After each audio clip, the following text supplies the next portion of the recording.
हरि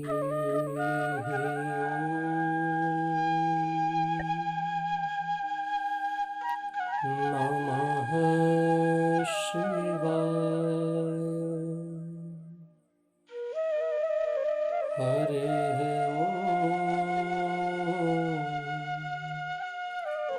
नमः शिवाय।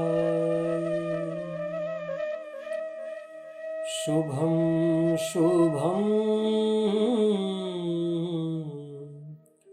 कुरु नमः शिवाय।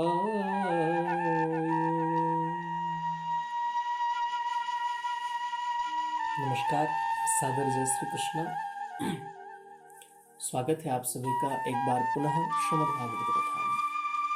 श्रीमद् भागवत कथा के इस क्रम में भगवान श्री कृष्ण की महती कृपा करुणा से, उनकी अनुकंपा से हम लोग विगत कई सत्रों से इस भागवत के दिव्य ज्ञान को प्राप्त कर रहे हैं। यह हमारा सौभाग्य है, परम सद्भाग्य कहें कि भागवत जो है वो हमें सुनने को मिल रही है, आपको सुनने को मिल रही है और मुझे कहने को मिल रही है।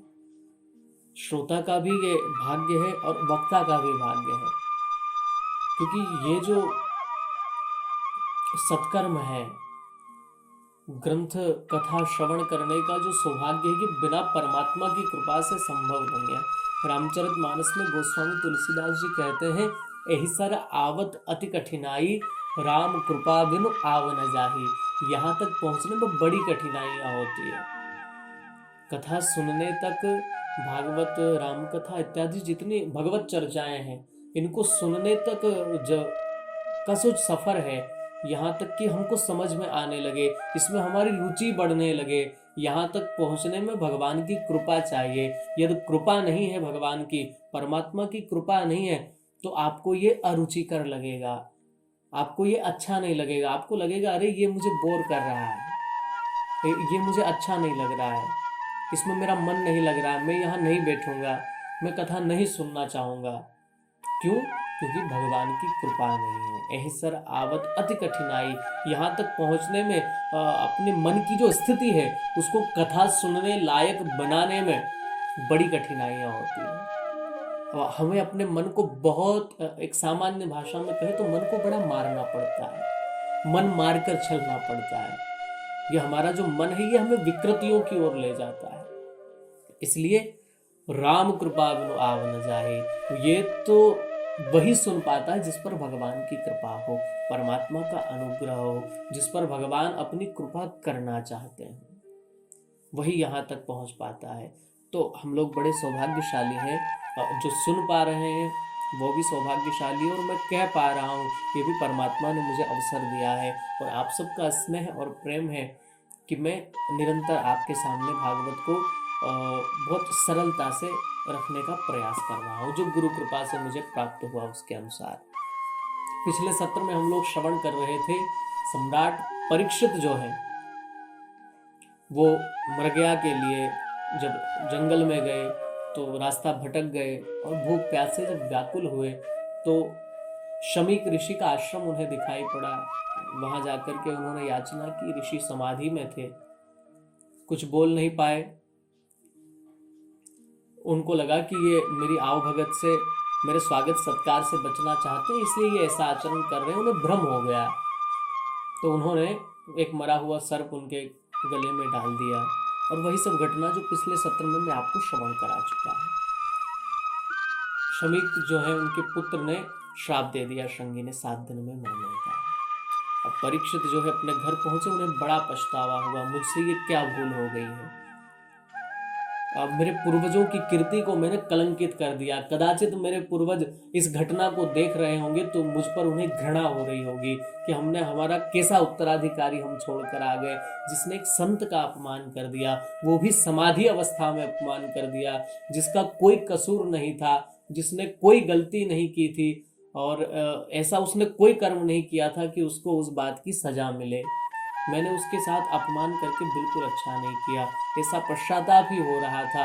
उसी समय शमीक ऋषि का भेजा हुआ उनका जो शिष्य है गौरमुख नाम का वो आया, उसने संदेश सुनाया। वो कहता महाराज आज से 7वें दिन आपकी मृत्यु हो जाएगी, शंगी ने आपको श्राप दे दिया है। मेरे गुरुदेव शमीक ऋषि ने मुझसे कहा कि मैं जाकर आपको बता दूं, आप अपनी मुक्ति का कोई उपाय कर लें, अपनी मुक्ति का कोई साधन कर लें। और हमारे यहाँ एक भजन बड़ा प्रचलित है, मुक्ति का कोई तू जतन कर ले, रोज थोड़ा थोड़ा हरि का भजन कर ले, और रोज थोड़ा थोड़ा हरि का भजन कर ले। हर दिन अहरनिश भगवान का भजन थोड़ा थोड़ा होता रहे, ज्यादा नहीं तो थोड़ा ही सही, परंतु मन तो लगा रहे, याद तो रहे कि हमें यही करना है। परीक्षित को बड़ी ग्लानि हुई, परीक्षित ने उसके पैर पकड़ लिए, उस शिष्य के, शमीक ऋषि के जो शिष्य थे उनके पैर पकड़कर कहने लगे मुझे तो इस देह को रखना ही नहीं है, जिस देह से, जिस शरीर से मुझसे अपमान हो गया, इस देह को मैं रखना ही नहीं चाहता अपने पास। मैं तो चाहता हूं ये अभी नष्ट हो जाए, पर क्या करूं, ऋषि कुमार का जो श्राप है वो व्यर्थ नहीं जाएगा। आज से 7 दिन तक तो मुझे इस देह को धारण करना ही पड़ेगा। इसलिए तो आपकी बड़ी कृपा जो मुझे इस बारे में आपने ज्ञात करा दिया, और नहीं तो मैं इस देह को अभी नष्ट कर देता। अब मुझे 7 दिन मिले हैं, तो इन 7 दिनों में मैं अपनी मुक्ति का यत्न करूंगा। और तुरंत निर्णय लिया परीक्षित ने, अपने बेटे जन्मेजय को बुलाया, राज्य गद्दी पर बिठा दिया, और वल्कल वस्त्र धारण करके एक धोती तन पर धारण की, और पहुंच गए गंगा के तट पर शुक्रताल में। बोली शुक्रताल धाम की जय। आज जिसे हम लोग शुक्रताल कहते हैं, वहां जाकर विराजमान हो गए। जब ऋषियों को पता चला, क्योंकि ये बड़े लाडले थे ऋषियों के, संतों के बड़े प्यारे थे, क्योंकि भगवान श्री कृष्ण के भक्त थे, और जो भक्त होता है स्वभावतः भक्त और भक्त आपस में उनका मेलजोल हो ही जाता है। तो ये परीक्षित जो है सम्राट होने के बाद भी भगवान के बड़े प्यारे भक्त थे, क्योंकि भगवान ने इनकी अहर्निश रक्षा की है। यदि भगवान कृपा न करते उत्तरा के गर्भ में जाकर के, तो आज परीक्षित होते नहीं। तो भगवान की कृपानुभूति इन्होंने पाई है। वैसे भगवान ने तो हम पर भी कृपा की है। हर माँ के गर्भ से यदि बालक बाहर सुरक्षित आ जाता है, तो ये परमात्मा की कृपा ही है। क्योंकि कहा जाता है गर्भवास समम दुखम न भूतो न भविष्यते, गर्भवास के समान दुख न तो कभी हुआ है और न ही कभी होगा। इतनी पीड़ा इस बालक को होती है, परमात्मा जब तक कृपा नहीं करते तब तक ये बाहर नहीं आता है। परीक्षित पर भी परमात्मा ने माँ के गर्भ से ही कृपा की थी। तो ये भगवान के परम भक्त थे, और सब ऋषि मुनि जितने भी हैं सब जानते थे कि ये भगवान का परम भक्त है। इससे एक दुर्घटनावश एक भूल हो गई, और जिसके कारण आज परीक्षित को 7 दिन में मरने का श्राप लग गया। तो सब ऋषि मुनि जो है वो भी इकट्ठे हो गए। ऐसे धर्मात्मा राजा का हमें दर्शन कर लेना चाहिए। अब केवल 7 दिन उसके पास शेष है, क्योंकि ऐसे राजा का अब हमें दर्शन होने वाला नहीं है। अब जितने भी इस आर्यावर्त के राजा होंगे, जितने भी भारतवर्ष के राजा होंगे, वो सब धर्म निरपेक्ष होंगे। इसलिए इतना गुणवान राजा जो है, हमें लगता है ये अंतिम राजा है भारतवर्ष का, इसलिए इसके दर्शन करना चाहिए। तो सब ऋषि मुनि जो है सबके सब पहुंच गए। जैसे ही परीक्षित ने देखा, जब आंख बंद की थी तो कोई नहीं था, और जैसे ही आंख खोली तो क्या देखते हैं कि हजारों की तादाद में ऋषि मुनि सब खड़े, और ऐसे छोटे मोटे नहीं, जिनकी बड़ी प्रतिष्ठा थी, जिनका बड़ा नाम था, ऐसे लोग भी खड़े हैं। अत्रि वसिष्ठश्च वनः शरद्वान् अरिष्टनेमि भृगुरंगिराश्च परासुतो गाधिसुतोऽथ राम उत्तथ्य इंद्रः प्रमदेद्वबाहो। एक से एक ऋषि आए हैं। अत्रि वसिष्ठ शवनः शरद्वान भृगु अंगिरा इत्यादि बड़े सिद्ध संत जो है उच्च कोटि के, जो शीर्ष पर थे उस समय, ऐसे ऐसे ऋषि मुनि सामने खड़े हैं। आंख खोलकर परीक्षित ने देखा परीक्षित अपना जो भाग्य है उसकी सराहना करने लगे। परीक्षित कहने लगे, उस ऋषि कुमार ने मुझे श्राप दिया है या मुझ पर अनुग्रह कर दिया है? मुझे तो ऐसा लगता है कि उसने मुझे वरदान दिया है, क्योंकि यदि उसने ये जो श्राप न दिया होता, जो आज मुझे वरदान के रूप में दिखाई पड़ रहा है, यदि ये न किया होता तो आज इतने बड़े बड़े उच्च कोटि के ऋषियों का दर्शन मुझे एक साथ कभी न हुआ होता। इतने हजारों की तादाद में मैं कब इन ऋषि मुनियों के दर्शन करने का सौभाग्य पाता। इसलिए उस ऋषि कुमार ने मुझे श्राप नहीं दिया, उसने तो मुझ पर अनुग्रह कर दिया है, उसने तो मुझ पर कृपा कर दी है।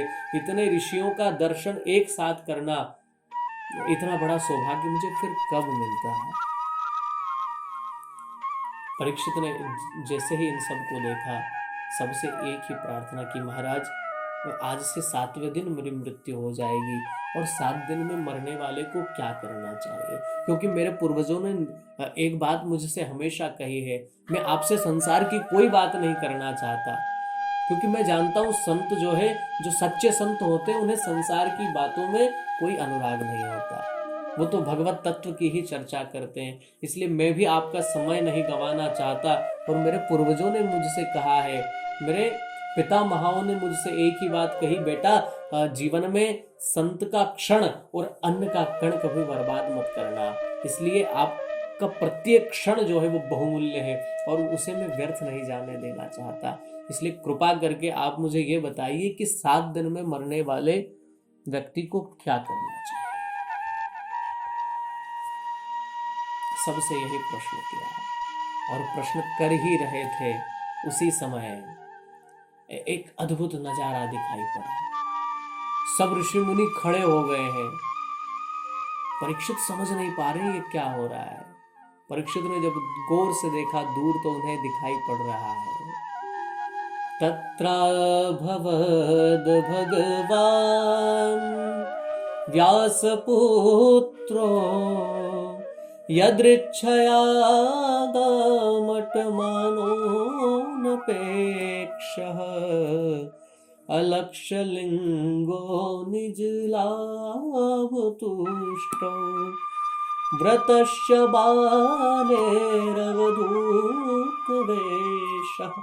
एक अवधूत के वेश में, आहा, जिनके मुख की कांति एकदम चमक रही है, बड़ी बड़ी अलकावली, जिनके बड़े बड़े केश है, जो आजानुबाहु है, जब चल रहे हैं तो भुजाएं, उनके हाथ जो है वो घुटनों तक स्पर्श हो रहे हैं। आजानुबाहु है, जिनकी बाहु, जिनकी भुजा, जिनके हाथ घुटने तक स्पर्श हो रहे हैं। ऐसे लोग कम ही मिलते हैं। एक तो श्री राम जी के विषय में कहा जाता है कि राम जी आजानुबाहु है, जिनके जानू अर्थात घुटनों तक जिनकी भुजाएं पहुंच जाती है, उनको आजानुबाहु कहा जाता है। तो ऐसे श्री सुखदेव जी महाराज का आगमन हुआ, जिनकी सुंदर अलकावलियां हैं, गठीला शरीर है, श्याम वर्ण की जिनके शरीर की कांति है, और उनके पीछे तमाम छोटे छोटे बच्चे, नंगा बाबा आ गया, नंगा बाबा आ गया, और युवतियां जो उनकी सुंदरता को देख करके उनके पीछे भागी चली जा रही हैं।